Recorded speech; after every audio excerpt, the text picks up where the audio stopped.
తెలంగాణ రాష్ట్ర ఆవిర్భావ దినోత్సవ వేడుకలను తెలంగాణ రాష్ట్ర వ్యాప్తంగా అత్యంత ఘనంగా నిర్వహించుకుంటున్నారు. ఈ నేపథ్యంలో సైతం శుభ్రతకు నోచుకొని గాంధీ పార్క్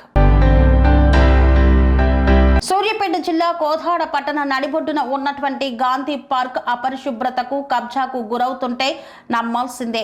ఒక పక్క గ్రంథాలయం, మరో పక్క పూల దుకాణాలు, మరో పక్క మున్సిపాలిటీ సముదాయాన్ని కల్పించే షాపులను సైతం కబ్జా చేసి భవన నిర్మాణాన్ని నిర్మించారు. ఇక్కడ ఏది చేసినా అధికారులు కానీ నాయకులు కానీ నిమ్మకు నీరెత్తినట్లు వ్యవహరించడంలో ఆంతర్యం ఏమిటో అంటూ ప్రజా ఉద్యమకారుడు కుందరవల్లి బసవయ్య సోషల్ మీడియాలో పలుసార్లు పోస్టులు పెట్టినా స్పందించలేదు మున్సిపల్ అధికారులు. నాయకులు ఇక్కడ ఉన్న ఎమ్మెల్యే అమావాస్యకి పున్నానికి మాత్రమే ప్రజలకు అందుబాటులో ఉంటారని, ప్రజా సమస్యలు ఎక్కడ వేసిన గొంగడి అక్కడే అన్న సామెతను తలపించేలా ఉన్నాయన్నారు. గాంధీ పార్క్ ఇక్కడికి ప్రతిరోజు చిన్నపిల్లలు, పక్కనే ఉన్న గ్రంథాలయానికి వచ్చే వ్యక్తులు సేద తీరేందుకు వీలుగా గాంధీ పార్కును నిర్మించాం. అట్టి గాంధీ పార్కు శుభ్రతకు నోచుకోకపోవడంతో ప్రజలు తీవ్ర ఇబ్బందులకు గురవుతున్నారని వాపోయారు. తెలంగాణ ఆవిర్భావ దినోత్సవం ఈ సందర్భంగా ఇక్కడ మున్సిపాలిటీలో పాలన లేదు. ఎందుకంటే అవన్నీ కమిటీలు రద్దు చేశారు కాబట్టి స్పెషల్ అధికారి పాలనలో ఉంది. స్పెషల్ అధికారి 4 మున్సిపాలిటీలకు అధికారి కాబట్టి మన కోదాడ రాలేదు. కోదాడ మున్సిపల్ కమిషనర్ మాత్రమే వచ్చి జెండావందనం చేశారు. జెండావందనం అయిపోయినాక ఇంటికి వెళ్తూ గాంధీ పార్కులో ఎలా ఉందో ఆక్రమణ జరుగుతున్నాయి అన్నారు. ఎలా ఉందో చూద్దామని వచ్చాను. వచ్చేపాటికి గాంధీ పార్కు ఓడవక కొన్ని రోజులైనట్టుగానే ఉంది. ఎక్కడ కర్రలు అక్కడే ఉన్నాయి, ఎక్కడ ఆకులు అక్కడే ఉన్నాయి, ఎక్కడ మురికి అక్కడే ఉంది. ఈ విధంగా ఉన్నా కూడా ఎవరైతే ఈ గాంధీ పార్కుని పార్కింగ్ ప్లేస్గా వాడుకుంటున్న గ్రంథాలయ అధికారులు కూడా జెండా ఎగరేసుకున్నారు. కానీ గ్రంథాలయ చైర్మన్ వచ్చి జెండా ఎగరేసాడు. కానీ ఇక్కడ ఓడవలేదు అనే సంగతిగా ఆయన మాట్లాడు. ఆయన కూడా పవర్ పార్టీయే, జిల్లా అధ్యక్షుడు ఇక్కడ ఉన్నాడు. అయినా ఆయన కూడా మాట్లాడలేదు. అయితే కడుపమని వెళ్ళి, ఏమండి మీరు ఏదో 100 రోజుల ప్రోగ్రాం అన్నారు, ఈ గాంధీ పార్కే ఓడవలేదు, మీరు ఏం చేస్తున్నారంటే అది కాదండి తర్వాత మాట్లాడదామండి, ర్యాలీలో రమ్మంటారు. ఏది అడిగినా సరే నాకు సమీక్షలు ఉన్నాయి, ఇంటర్వ్యూలు ఉన్నాయి అని చెప్పుద్దు, కానీ పని గురించి చెప్పదు. ఎవరు పని చేయట్లా. అందులో ఏ శాఖకి ఒక శాఖకి సంబంధం లేదు. ఏ శాఖ పని చేయట్లేదు. అక్కడ ఉన్న రికార్డులన్నీ తడిసిపోతున్నాయి కొన్ని సంవత్సరాలుగా. పట్టించుకునే నాదుడు లేడు. ఇవాళ పరిపాలన ఉన్నా లేకపోయినా ఎమ్మెల్యే గారు ఉండాలి, ఎమ్మెల్యే గారు చూడాలి. ఎమ్మెల్యే గారు కూడా చూస్తలా. ఆమె కూడా అమావాస్య పౌర్ణానికి వచ్చేసి ఆమె కూడా ఓపెనింగ్లు క్లోజింగ్ చేసి వెళ్ళిపోవడం తప్పితే ఏమీ పట్టించుకోవట్లేదు. ఇవాళ జెండావందనం జరిగేటప్పుడు గాంధీ పార్కులో జెండావందనం అనేది ఎప్పుడు జరుగుద్ది. ఇవాళ ఇక్కడ జెండావందనం కూడా జరగలేదు. ఈ గాంధీ పార్కులో ఉన్న టాయిలెట్స్ ఎప్పుడు ఓపెనింగ్ కావు. మిగతా పార్కుల్లో ఉన్న టాయిలెట్స్ మొత్తం ఖరాబ్ అయిపోయినాయి.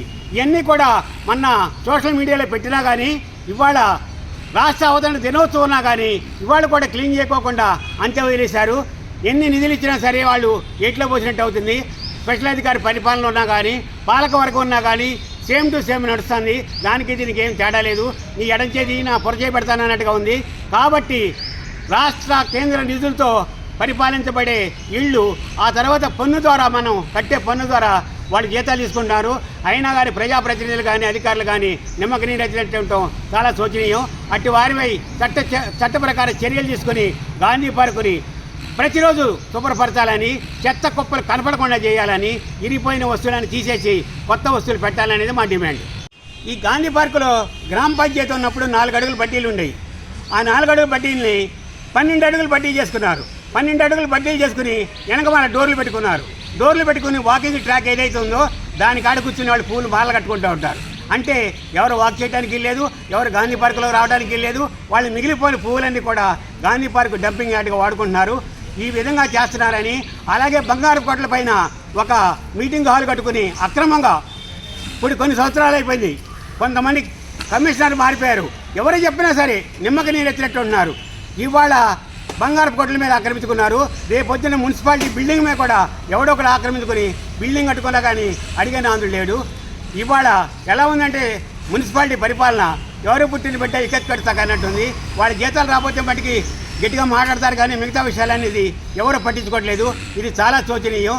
కాబట్టి పై అధికారులు ఇవాళకైనా స్పందించి, ప్రత్యేక అధికారి ఇవాళకైనా స్పందించి వచ్చి చూసి వీటి మీద చర్యలు తీసుకోవాలనేది మా డిమాండ్.